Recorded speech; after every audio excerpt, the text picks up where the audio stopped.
របៀបក្នុងការមើលថ្មគឺថ្មនេះគេដាក់ថា6អំពែចឹងនេះគឺជាថ្មដែលខ្ញុំបានបដូរចេញពីថ្មម្ដុំនេះបើសិនជាយើងចង់ដឹងថាថ្មនោះ6អំពែឬក៏អត់គឺយើងឆាយទៅលើរាប់ដុំថ្មរបស់វាគឺវាដាក់លេខ6អំពែ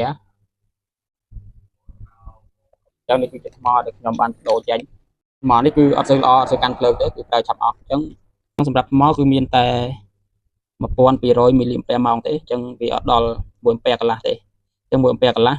វាមាន1500វាមានតែ1200ក្នុង1000មីលីអាំពែវាស្មើនឹង1អំពែអញ្ចឹងគឺខ្ញុំបានបដូរចេញហើយប្រើបានយូរទេអញ្ចឹងក្នុងសបក6អំពែ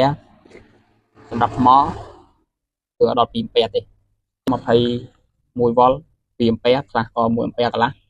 ខ្លះមិនដល់1អំពែកន្លះផងអាស្រ័យទៅលើថ្មដែលយើងដាក់អញ្ចឹងដូចថ្មនេះអីអត់ដល់1អំពែកន្លះទេខ្ញុំទិញមករៀបគឺវាមាន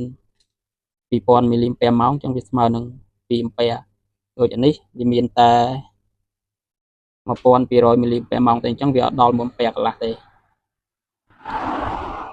ឡូវខ្ញុំបង្ហាញពីរបៀបក្នុងការរៀបថ្មអញ្ចឹងសម្រាប់ថ្មនេះគឺវាមាន2អំពែ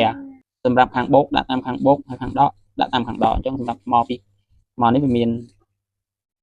2អំពែអញ្ចឹងបើសិនជាយើងដាក់បូកតាមបូកដកតាមដកវាស្មើនឹង4អំពែអញ្ចឹងបើសិនជាយើងយកខាងបូកយកទៅបូកនៅខាងដកវាស្មើនឹង2អំពែដដែលប៉ុន្តែវាវ៉ុលវាកើនដល់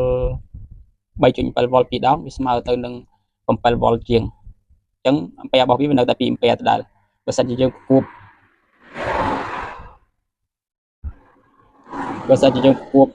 បូកដាក់តាមបូកហើយដកខាងដកនេះដាក់តាមខាងដកអញ្ចឹងបើសិនជាថ្មនេះវាមាន2អំពែ2គ្រាប់វាស្មើទៅនឹង4អំពែអញ្ចឹងបើសិនជាថ្មវាមាន3គ្រាប់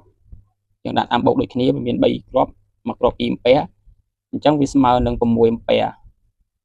បើសិនជាយើងយកខាងបូកបុកនៅខាងដកនេះខាងបូកបុកនៅខាងដកអញ្ចឹងវាស្មើនឹង12វ៉ុលជាងប៉ុន្តែអំពែរបស់វានៅតែ2អំពែដដែល